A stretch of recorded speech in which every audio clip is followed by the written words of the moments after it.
Doctors இந்த 35 வருஷத்தில் நான் பார்த்த அனுபவத்தில் என்னோட பழகின டாக்டர்ஸ், நான் பேசின டாக்டர், சந்தித்த ஒவ்வொரு டாக்டரும் பார்த்தீங்கன்னா, அவங்க எங்கே வேணாலும் இருக்கட்டும், ஜிஹெச்சில் இருக்கலாம், அவங்க மெடிக்கல் காலேஜில் இருக்கலாம், ஒரு நேஷ்னல் ப்ரோக்ராமில் ஒர்க் பண்ணலாம், ப்ரைவேட் ப்ராக்டிஷனராக இருக்கலாம்.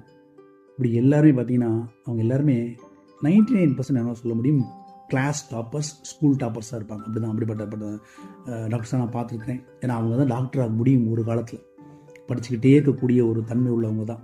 படிப்பில் அதீத ஆர்வம் இருக்கணும், ஒரு நல்ல ஞாபக சக்தி இருக்கணும், ஒரு அனலிட்டிக்கல் ஸ்கில்ஸ் இருக்கணும், ஒரு ஆர்வத்தோடு செய்யக்கூடிய ஒரு தன்மை இருக்கும் இந்த ப்ரொஃபஷனுக்கு. இது ஒரு ஒரு ஹெல்த் கேர் ப்ரொஃபஷனில் டாக்டர்ஸ்னு சொல்லக்கூடிய வந்து ரொம்ப ஒரு சென்சிட்டிவான ப்ரொஃபஷனுங்க.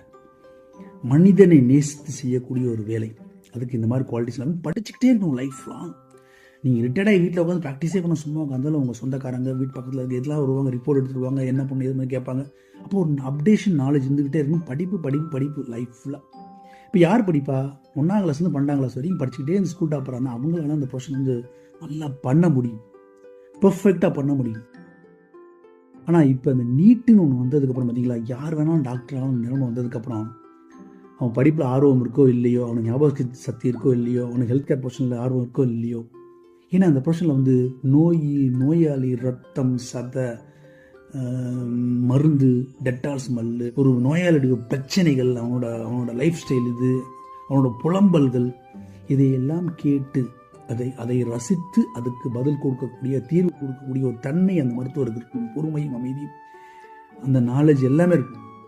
இந்த நீட்டுக்கு படிச்சு வர்றவங்க தான் கடைசி 2 வருஷம் போய் எங்கேயாவது ஒரு காசை கொடுத்து 5 லட்சம் 6 லட்சம் கொடுத்து ஏதாவது என்னத்தையோ எடுத்து 2 வருஷம் எடுத்து 300 மார்க் என்னத்தையும் எடுத்து கடைசியில் ப்ரைவேட் காலேஜில் போய் ஒரு வருஷத்துக்கு 10 லட்ச ரூபா 8 லட்ச ரூபா 1 கோடி 1.5 கோடி செலவழிச்சு படித்து ஸ்டேட்டஸ்க்காண்டி பணம் சம்பாதிக்கின்றாண்டி 1.5 கோடி செலவழிச்சு அன்றைக்கி ஒரு சொல்கிறாருன்னா 18,000 ரூபா சம்பளம் தர்றாங்க, அவ்வளோதான் கொடுப்பாங்க. இன்னைக்கு நிலைமைக்கு நைட் டியூட்டியில் போடுறாங்க. அதுவும் நொந்து போயிட்டான் மனுஷன்.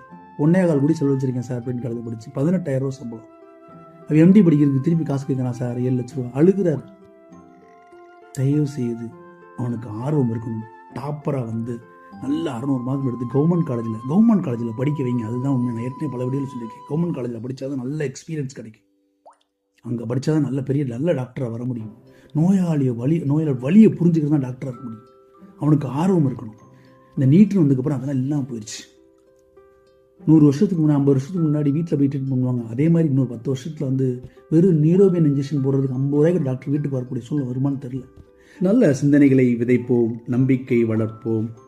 நன்றி.